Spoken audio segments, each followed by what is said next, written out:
Gouin, et qui va nous parler, puisque le thème de la session c'est la NIRS en chirurgie cardiaque, comment bien l'utiliser pour optimiser la perfusion tissulaire, au-delà du site cérébral, ce qui va être un peu le fil rouge des deux topos qui vont suivre, qu'apporte la NIRS somatique, et en tout premier lieu chez l'enfant.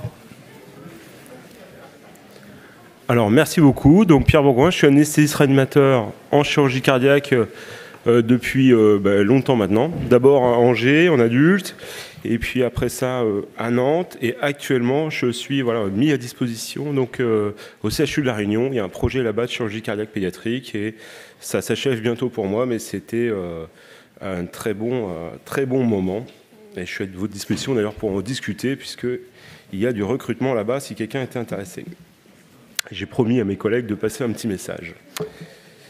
Donc j'ai un conflit d'intérêts qui m'a été tout à fait bénéfique, puisque depuis 4-5 ans, en fait, avec l'équipe de Réaped et du bloc à Nantes, on a travaillé sur un projet de recherche qui vise à la détermination des pressions optimales en CEC, spécialement néonatal pédiatrique, dont je présenterai des résultats d'ailleurs demain d'un projet qui avait été financé par l'Arcotova.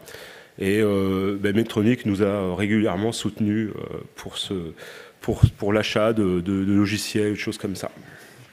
Alors, la grande mode actuellement, c'est de parler du devenir des enfants opérés et du cœur, pour dire que, effectivement, ces enfants ont des problèmes neurodéveloppementaux, des problèmes variés, et que tout cela est tellement extrêmement multifactoriel et dépend tellement fort de l'environnement des stimulations familiales que finalement on pourrait presque se demander si l'anesthésiste a vraiment un rôle dans tout ça. Évidemment, nous on est convaincus que oui. Ça c'est une vieille étude. On parlera beaucoup de ce monsieur-là qui s'appelle George Hoffman, qui est monsieur NIRS et puis même monsieur anesthésie réanimation pédiatrique dans le monde actuellement, qui est encore très actif. Et c'est une étude là que j'aime bien et qui montre que dans la période opératoire et périopératoire, en général en pédiatrie, comme partout, on ne fait pas forcément la différence entre stricto sensu la période opératoire de CEC et la réanimation. Mais tout ça pour dire que quand on moniteur notre patient et qu'on fait en sorte de réanimer le patient avec des ranges de SVO2 par exemple, puisque c'est une question ici, on est capable aussi, nous, d'influencer le devenir des patients. Alors ça, c'est un diapo qui est compliqué à comprendre, puisque vous allez vous demander pourquoi c'est stratifié par classe de PCO2. Mais c'est tout simplement, et on y reviendra très rapidement, c'est une diapo qui s'intéresse à des patients très particuliers qui sont en post-opératoire de Norwood, donc d'une chirurgie avec un cœur univentriculaire.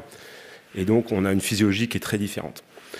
Alors, le choc, là, je ne vais pas vous faire l'affront de reprendre ce diaporama, simplement pour dire que on a besoin d'un monitoring continu.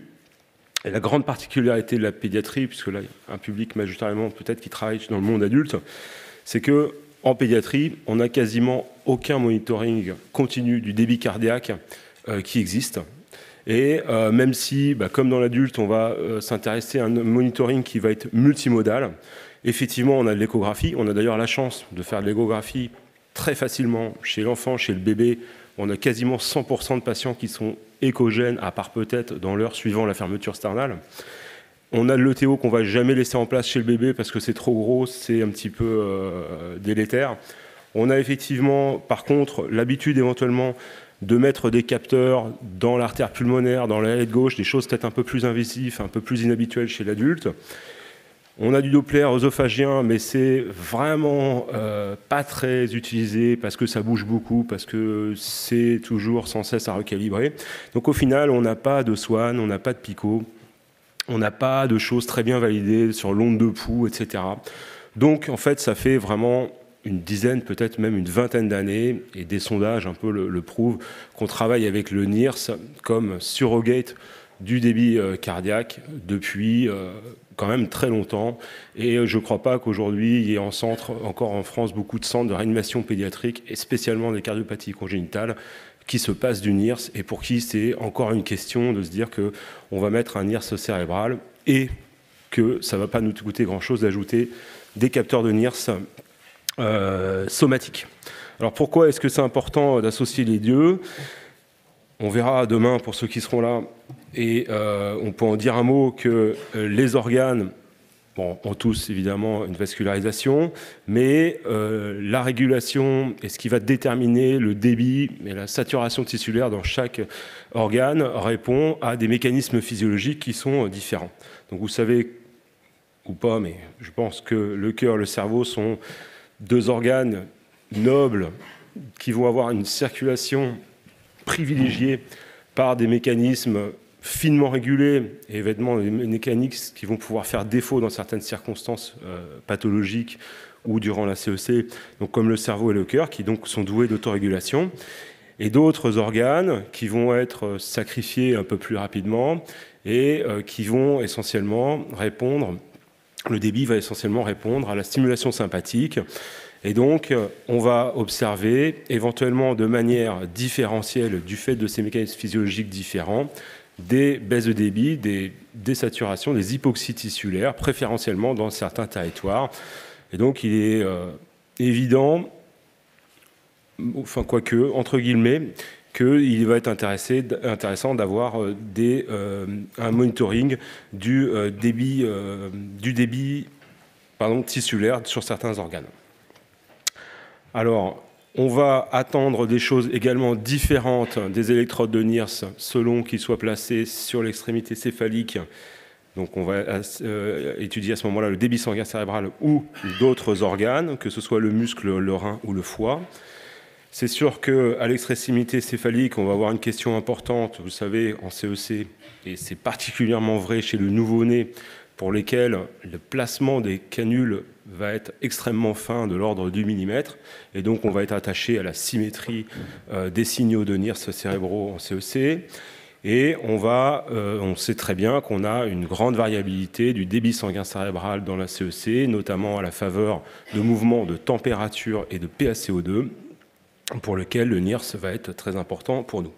On va aussi utiliser le NIRS pour faire de l'intégration de signal, du plotting par rapport à des ranges de pression artérielle et déterminer des pressions tissulaires optimales, cérébrales, mais également ces pressions optimales pour le cerveau. On va pouvoir démontrer très facilement, et ça a déjà été le cas chez l'adulte, que la pression optimale pour le cerveau est en général la pression optimale pour les autres organes. Et puis on va utiliser aussi, et c'est pour ça qu'on est attaché en pédiatrie au NIRS, c'est qu'on a une association pronostique entre le temps passé en deçà de certaines limites qui sont très bien associées au devenir du patient, très bien associées, il ne faut pas exagérer évidemment, mais disons que c'est suffisant pour nous convaincre de tout faire pour maintenir des NIRS le plus normaux possible pendant la CEC. Et puis la saturation, donc le RSO2, la perfusion tissulaire, on va utiliser là ça pour voir de la perfusion tissulaire. Alors éventuellement, on va pouvoir faire de la perfusion, mettre des capteurs en multisite. Et ce qu'on va utiliser à ce moment-là, c'est on va analyser en permanence le gradient et les modifications de gradient existants entre le NIRS somatique et le NIRS cérébral. Et vous verrez sur quelques études que c'est assez bien associé à l'importance de l'hypoxie tissulaire. On va utiliser aussi beaucoup le NIRS somatique pour le suivi des thérapeutiques, et je vous présenterai à la fin quelques petits scénarios cliniques qui illustrent très bien de quelle manière on peut se réassurer sur la qualité des traitements engagés en cas d'insuffisance cardiaque aiguë, par exemple. Et puis, on va aussi utiliser le NIRS dans ces situations bien particulières qui sont des grandes spécificités pédiatriques, comme la réparation des coartations ou des hypoplasies de l'arche aortique, pour lequel on va avoir des questionnements sur la qualité de la perfusion du bas du corps, puisque à la différence des adultes, nous, on va en général utiliser de la perfusion cérébrale sélective et on va utiliser les collatérales vertébrales pour vasculariser le bas du corps pendant les chirurgies de l'arche aortique. Et effectivement, à ce moment-là, le positionnement et la qualité du signal de NIRS somatique va nous rassurer sur la qualité de perfusion, éventuellement nous faire décider de baisser la température, ce genre de choses. Le laparoschisie, c'est un autre exemple hors de la chirurgie cardiaque. Et quand on a l'habitude en pédiatrie, avec un niveau de preuve très faible, mais c'est tellement simple de mettre une électrode qu'on le fait, de réintégrer par exemple des organes et de surveiller la survenue d'un syndrome compartimental grâce à du monitoring de la perfusion tissulaire, rénale, splanchnique éventuellement. Alors un tout petit rappel pour vous dire que c'est un petit peu ancien la NIRS, mais c'est plus pour moi quand j'ai des jeunes collègues qui découvrent un petit peu la NIRS, pour rappeler qu'à la base, la NIRS, c'est une mesure de flot d'hémoglobine, c'est une mesure de débit. Et on parle souvent de saturation tissulaire, mais on cherche à regarder du débit. C'est important, simplement pour vous dire que c'est important et on peut l'utiliser de manière très fine, on en parlera demain, la NIRS comme estimateur du débit sanguin et notamment cérébral, parce que c'est le plus utilisé. Donc pour vous dire que c'est les vieilles études qui avaient montré ça. Cette étude, pas pour vous faire l'affront de vous rappeler ce que c'est qu'une optode, donc c'est pas une électrode puisque c'est un NIRS, il y a un émetteur et un récepteur. Et pour vous dire, et pour juste rappeler qu'effectivement, on va capter le signal donc, de l'hémoglobine oxygénée, mais aussi réduite. Donc c'est bien une mesure de débit. Et donc derrière, toute la recherche a cherché à valider que c'était bien un bon estimateur du débit, donc du débit cardiaque, de la perfusion tissulaire. Un petit mot pour vous dire comment est-ce qu'on place ces électrodes, c'est en fait assez simple. Moi, au début où je l'ai placé, je faisais un peu de zèle. Bon, comme on a toujours un appareil d'écho, je m'assurais de mettre vraiment un NIRS rénal en plein milieu du rein. En fait, 1 pouce au-dessus de la crête iliaque, et on est à peu près toujours sur le rein du bébé, qui finalement est quand même assez grand. Un petit détail pour dire, mais ça vous le savez, qu'il faut utiliser les mêmes électrodes, sans quoi les devices là qu'on existe actuellement ne fonctionnent pas. Et puis on peut s'amuser à mettre des NIRS un petit peu partout. Chez l'enfant plus grand, derrière, on va mettre sur la cuisse ou sur le mollet, comme ça peut être fait chez l'adulte. Mais partout où je suis passé, et les publications, c'est vraiment le flanc qui fait référence. Alors attention, en réanimation, quand le patient bouge, les patients très noirs, ou quand on a mal placé l'électrode, ou quand il y a beaucoup de lumière dans la pièce, le cialytique, des choses comme ça, on peut avoir des anomalies de signal et des choses un petit peu fausses. Alors, comment est-ce qu'on est passé du débit d'hémoglobine passant dans les capillaires concernés par le placement de l'électrode à une estimation du cardiaque? Évidemment, on est passé par l'estimation de la SVO2.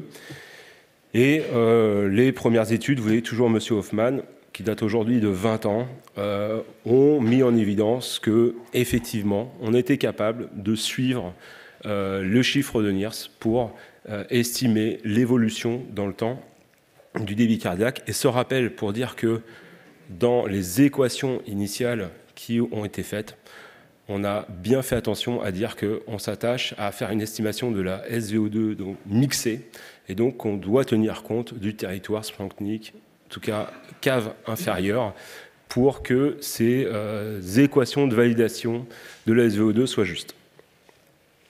Derrière, on a eu pas mal d'études pour parler de tissue injury en fonction de chiffres de NIRS. Ici, on est sur du NIRS cérébral.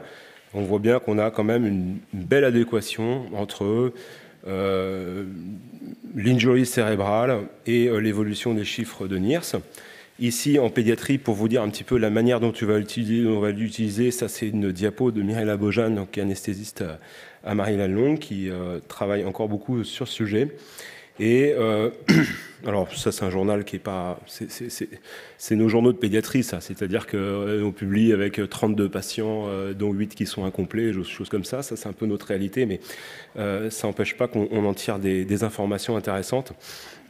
Et bien ce qu'on peut voir c'est que on est capable, par exemple ici dans une intervention, une CEC néonatale, en fait, on va avoir des NIRS cérébraux éventuellement qui sont modifiés par pas mal de facteurs et puis une circulation qui va être préservée au détriment éventuellement de la circulation mésentérique, splanchnique, rénale, musculaire. Et l'existence d'un gradient va finalement être assez bien corrélée à de l'hypoxie tissulaire.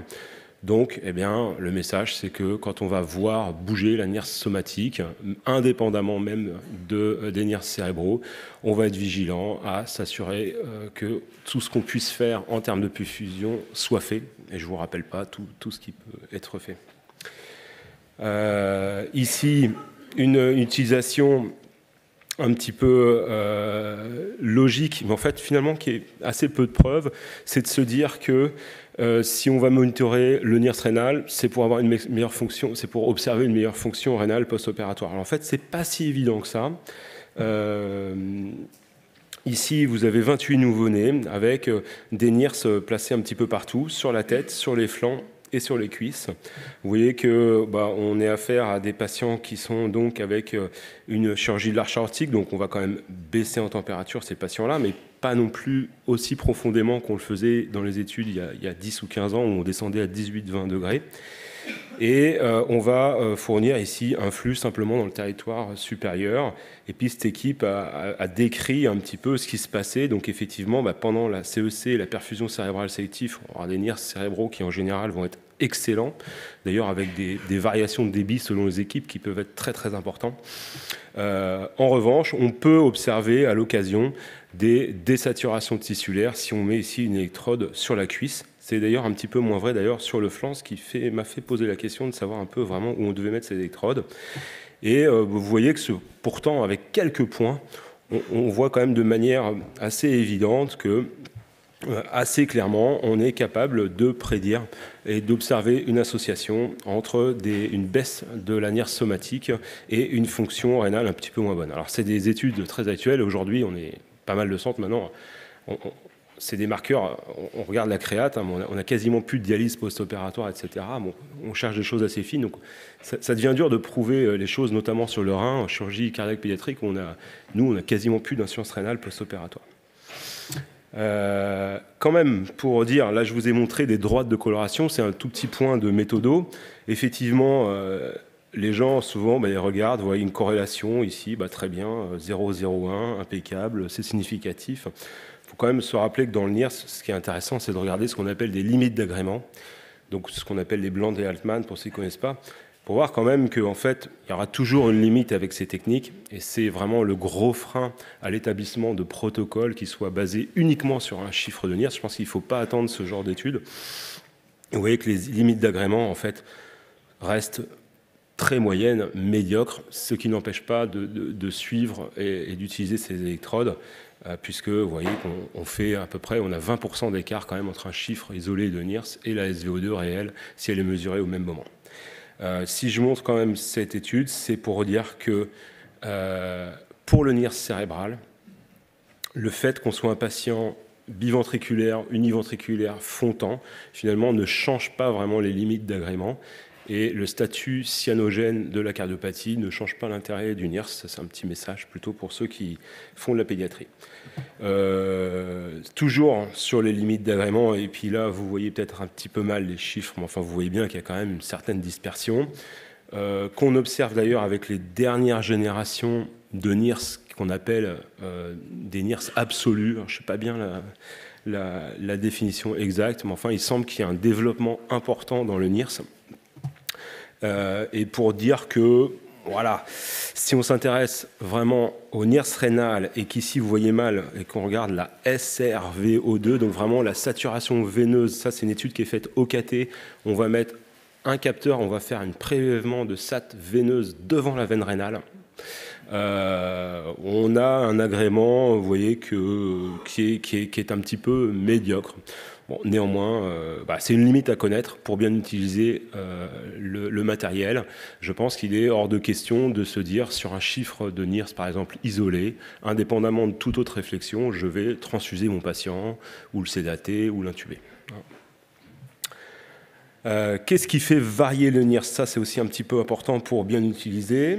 Une étude ici, McKillen, un collègue de Hoffman, là encore, pareil, au début de l'introduction du NIRS en réanimation cardiaque pédiatrique, qui a inclus un certain nombre de malades très classiques de chirurgie cardiaque, qui a mis des NIRS sur la tête et sur les flancs, donc les reins.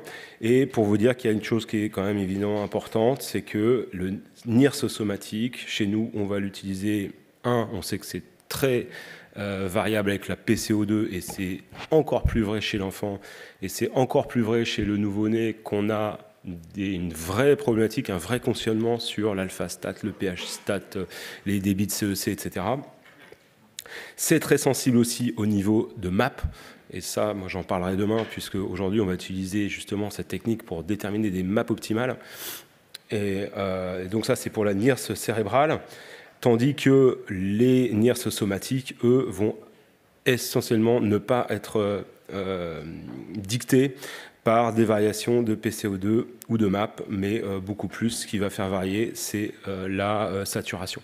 Donc pour dire que ça va être un bon indicateur de débit, j'ai entendu, un bon indicateur de débit, et qu'il y aura assez peu de pollution par la PaCO2 ou le niveau de MAP. Voilà, alors je vais passer, mais on pourra discuter sur quelque chose de très particulier, qui est la NIRS somatique et cérébrale dans le Norwood. Là, c'est passionnant, où on voit effectivement un effet inverse de la PaCO2 entre le cérébral et le rénal. Pourquoi? Puisque comme on a une circulation unique, eh ben, l'augmentation du débit cérébral va se faire à défaut de la circulation systémique. Ça, c'est tout le jeu et la passion du métier pour le Norwood. Vite fait pour vous dire qu'on va utiliser le NIRS éventuellement en réanimation de manière facile. On va l'utiliser dans des situations fréquentes chez nous qui sont l'HTAP.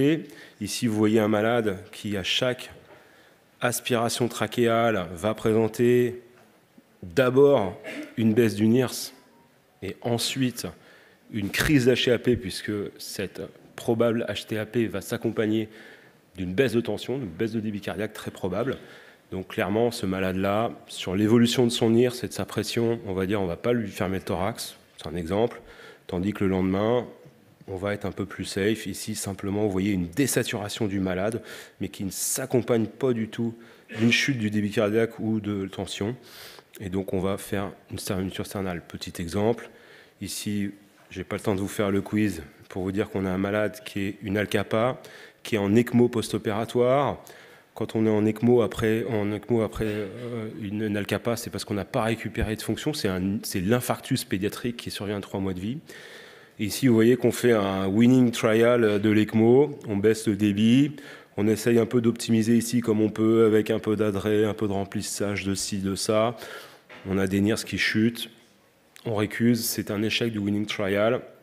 Le lendemain, on a fait éventuellement du lévocimandant, on a attendu un petit peu, je ne sais plus exactement ce qu'on a fait. On continue, on reprend notre winning trial. Cette fois-ci, on refait et on va voir dans le suivi qu'on a, en tout cas sur nos NIRS, plutôt un effet positif de ce qu'on a pu mettre en place. Et malgré une fonction qui reste catastrophique, on va décider de faire un sevrage de l'ECMO avec succès. Et on sait bien utiliser les NIRS pour ça. Et ici, c'est un patient qui présente un bébé choc cardiogénique sur une coartation de l'aorte, grand classique de la pédiatrie. Et vous voyez qu'on va suivre ici et se rassurer avec un monitoring qui nous permet de nous dire on a intubé, on a sédaté, on a réouvert le canal, on a traité un petit peu le choc cardiogénique avec des amines, avec des diurétiques. Faut vraiment et manifestement, on en prend la bonne note. Tac. Eh bien, c'est non, c'est bon. Ouais, voilà.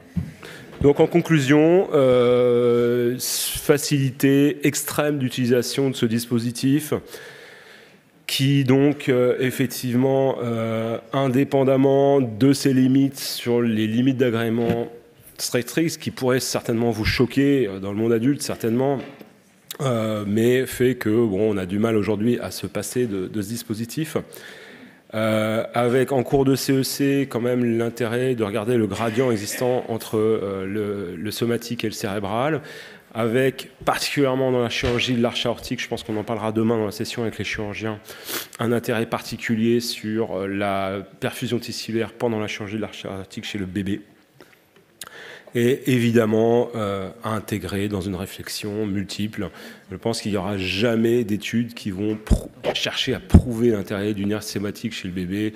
Ça paraît pas très intéressant d'ailleurs à faire. Voilà, merci beaucoup.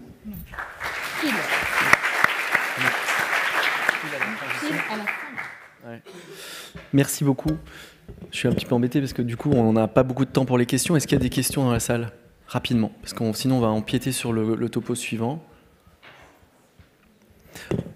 Oui, Jean-Luc Félix. C'est juste une précision parce que la question a été posée sur la NIRS absolue.